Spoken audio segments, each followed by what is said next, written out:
से हमारे तमाम नाज़रीन और अहले इस्लाम को ईद उल अज़हा की ढेरों खुशियाँ मुबारक हो। ईद उल अज़हा का दिन दुनिया भर के मुसलमानों के लिए बड़ी अहमियत का हामिल है। ईद उल अज़हा के मौके पर मुसलमान सुन्नत इब्राहिम पर अमल पैरा होते हैं। हजरत इब्राहिम अलैहिस्सलाम की अजीम कुर्बानी को खराज तहसीन पेश करते हैं। ओवरसीज पाकिस्तानी इस बड़े दिन के हवाले से क्या सोचते हैं? यकीनन वतन के गली कूचों और प्यारों को जरूर याद करते होंगे। आइए जानते हैं इस रिपोर्ट में।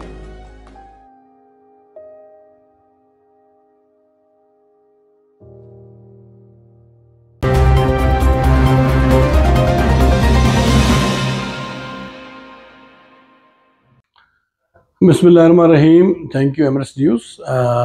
ईद उल ज़ुहा जो होती है ईद कुर्बा है, इसमें इसार कुर्बानी का जज्बा और हम मुसलमानों को यही हमारी जो ना हज़रत इस्माइल अलैहिस्सलाम, ज़बी अल्लाह और हज़रत इब्राहिम की याद दिलाते हैं कि हम लोग वो लोग हैं जो कुर्बानी से सरशार हैं, जज्बे से सरशार हैं।